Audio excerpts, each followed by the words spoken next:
আর পেছনে যে হুজুরকে দেখছেন আমি এনার নাম জানি না, কিন্তু একটি ভিডিও পেয়েছি যিনি জলসাতে আমার নাম করে রীতিমতো বক্তব্য রেখেছেন দীর্ঘক্ষণ। কি বিষয় নিয়ে আপনারা শুনুন, এবং এই হুজুরের নাম যদি জানেন তাহলে আমি পরবর্তীকালে নামটা এখানে যুক্ত করে দেব। প্লিজ এনার নামটা আমাকে জানাবেন। তিনি আমার প্রশংসা করে একটা জলসাতে, মুসলিম জলসায়, সেখানে দীর্ঘক্ষণ বক্তব্য রেখেছেন, আমার কাজের প্রশংসা করেছেন। এটাই ভালোবাসা, এটাই প্রাপ্তি, যে আমার কাজকে মানুষ অন্য দৃষ্টিভঙ্গিতে দেখছেন। পশ্চিমবাংলা একটা ব্যতিক্রমী মানে চরিত্র হিসাবে আমাকে অন্তত মানুষের নজরে এসেছি, এটাই আমার প্রাপ্তি।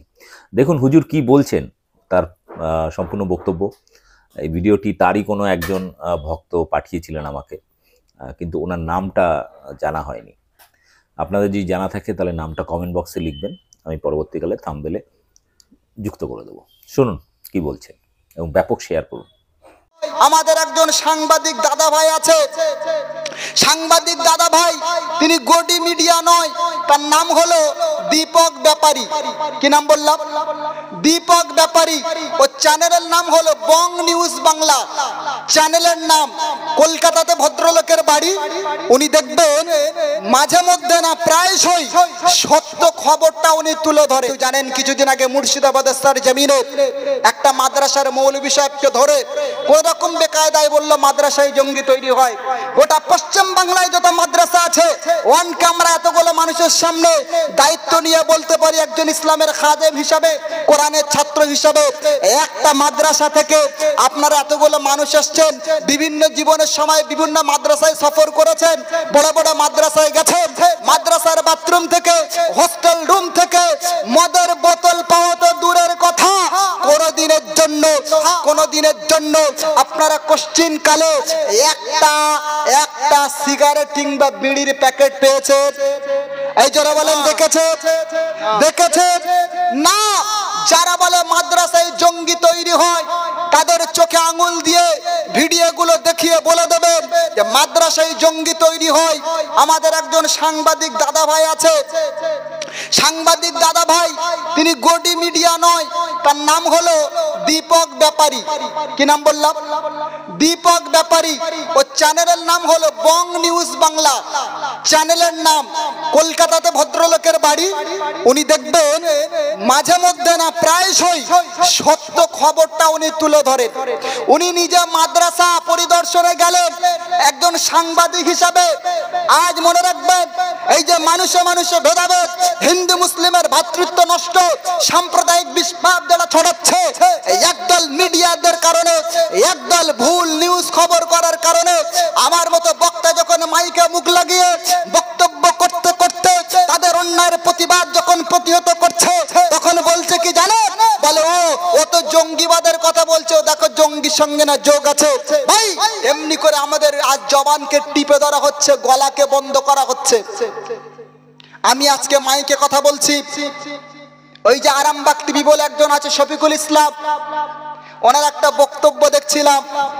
ভাই উনি একটা জায়গায় বলেছেন, আমাদের কলকাতার এক বক্তা ভাই, নাম কারি ইয়াসিন আলী, উনি একটা বক্তব্যই বলেছেন যে ইউক্রেন, ওই যে আপনার ইউক্রেন না সরি, যে এখন যে দাবানলটা হলো, কোথায় ওটা? লস অ্যাঞ্জেলেস, ক্যালিফোর্নিয়াতে একটা দাবানল হয়েছিল। হঠাৎ একটা মানে ঝড় এলো, গাছের সঙ্গে সংঘর্ষ হয়ে আগুন ধরে একটা সেখানে মানে জায়গা পুড়ে গেল বা বিশাল ক্ষয়ক্ষতি হলে, কোটি কোটি টাকার গাড়ি ঘর বাড়ি পুড়ে গেছে। ভাই তো আমাদের একজন বক্তা উনি বললেন যে এই যে এখানে যে মানুষগুলো মরেছে বা পুড়েছে, এদের প্রতি আমার দয়া নেই। দয়া আছে কার? না মানুষ জানোয়ারের প্রতি। জানোয়ার যারা মরেছে তাদের জন্য আমার মনটা কাঁদছে, মানুষের জন্য কাঁদছে না। আমি মানবিক কারণে তার বক্তব্যটাকে আমি অ্যাকসেপ্ট করলাম না, মানলাম না যে উনি ভুল বলেছেন। কিন্তু আপনি তাই বলে আপনি সত্য কথা তুলে ধরছেন, ভালো খবর করছেন, আরামবাগ টিভি, আপনি যে টিভি হন, কিন্তু তাই বলে একজন আলেম, একজন বক্তা, একজন ওলামাকে এভাবে আপনি জঙ্গিবাদের অপবাদ দিয়ে জঙ্গি যোগ বলে তার কণ্ঠকে আপনি রোধ করতে পারবেন না, তার বাক স্বাধীনতাকে আপনি কাটতে পারবেন না। মনে রাখবেন 26শে জানুয়ারি রিপাবলিক ডে, পালন হয়েছিল, হয়েছে না হয়নি? হয়েছে না হয়নি? রিপাবলিক ডেটা কি খায় না মাখে না মাথায় দেয় আপনারা জানেন? জানেন যেটাকে বলে ইয়ৌমে জামহুরিয়া, বাংলাতে বলে গণতন্ত্র দিবস কিংবা প্রজাতন্ত্র দিবস। এই 26শে জানুয়ারি গোটা পৃথিবীর আনাচে কানাচে ভারতবর্ষে যেখানে ভারতীয়রা বাস করে ভারতের পতাকা তারা তুলেছে, কারণ এটা গণতন্ত্র দিবস, প্রজাতন্ত্র দিবস। এর কারণটা কি? 1947 সালে ডক্টর বি.আর. আম্বেদকর, যাকে ভীমরাও আম্বেদকর বলা হয়, ওই বি.আর. আম্বেদকর একটা সংবিধান, একটা কনস্টিটিউশন লিখেছিল। ভারতবর্ষে কিভাবে চলবে, কার উপর ভিত্তি করে দেশ চলবে, একটা কানুন চাই, একটা সংবিধান, রুলস চাই। তো তিনি একটা মানে সংবিধান রচনা করেছিলেন ডক্টর বি.আর. আম্বেদকর। সেই সংবিধানের ওজন ছিল 13.5 কেজি। কত কেজি বললাম? 13.5 কেজি। সেই সংবিধানের বইটা বর্তমান পার্লামেন্টের মধ্যে রয়েছে, দিল্লির পার্লামেন্টে। সেখানে এখনো ডক্টর বি.আর. আম্বেদকর কিংবা ভীমরাও আম্বেদকরের সেই সংবিধান যেটা তিনি নিজ হাতে রচনা করেছিলেন সেটা সংরক্ষণ করা আছে। ভাই আমার, বাবাজি আমার, এই সংবিধানটা চালু হয়েছিল 1949-এর 26শে জানুয়ারি। তাই 26শে জানুয়ারিকে প্রজাতন্ত্র দিবস বা গণতন্ত্র দিবস, ইংরেজিতে রিপাবলিক ডে আর উর্দুতে বলে ইয়ৌমে জামহুরিয়া, মানে গণতন্ত্রের উৎসবের দিন এটা। এই জন্য দিনে পতাকা টানানো হয়েছে রাস্তায় রাস্তায়, জায়গায় জায়গায়। আপনারা হয়তো এখানে খেয়াল করলে 26শে জানুয়ারি হয়তো এখানে হয়েছে, আপনারা দেখেছেন, দেখেছেন না দেখেন নাই? দেখেছেন না দেখেন নাই? অনেকে দেখেছেন। ভাই বলার মূল উদ্দেশ্য, যারা বলছে আজ ভারতবর্ষের সরজমিনে আমরা ওলামারা যখন বলছি, আমাদেরকে বিভিন্ন রকম সন্দেহমূলক কথা আমাদের বিপক্ষে ছুড়ে দেওয়া হচ্ছে।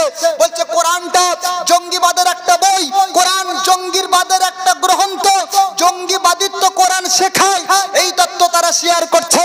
আমি অনলাইনে মাইকে মুখ দিয়ে হাজারো মানুষের সামনে বলতে চাই, আমার কথা গোটা বিশ্ববাসীর কাছে ছড়িয়ে দেন। ভারতবর্ষের সরজমিনে যে মানুষটা প্রথম কোরআন শরীফের বাংলা ট্রান্সলেট করেছিলেন, বাংলা অনুবাদ করেছিলেন, তিনি কোনো মুসলমান মৌলী সাহেব নন, তিনি কোনো মুসলমান হাফেজ সাহেব নন, তিনি ছিলেন একজন হিন্দু ভাইদের একজন মানে সৌভাগ্যবান একজন সন্তান, যার নাম গিরিশচন্দ্র সেন। তিনি সর্বপ্রথম ভারতের সরজমিনে কোরআনের বাংলা অনুবাদ করে মুসলমানদের হাতে তুলে দিয়েছিলেন। জোরে বলুন সুবহানাল্লাহ। সুবহানাল্লাহ। ভারতবর্ষে যদি কোরআন শরীফ, যদি যারা বক্তব্য দিচ্ছে যে কোরআন জঙ্গিবাদের বই, জি কোরআন জঙ্গিবাদের বই যারা বলছে, তা তাদের কাছে আমার বক্তব্য, গিরিশচন্দ্র সেন যদি জঙ্গিবাদের বই, কোরআন যদি জঙ্গিবাদের কথা কোরআনে থাকতো, তাহলে গিরিশ বাবু কোশ্চিনকালে সেই জঙ্গিবাদের বইটা কখনো অনুবাদ করতো না। আর যদি তারপরেও কোরআন জঙ্গিবাদের বই হয়, তাহলে সে কোরআনটা তিনি মানে আপনার প্রকাশ করে অনুবাদ করে প্রথম তিনি অন্যায়টা তিনি করেছেন। ঠিক না ভুল?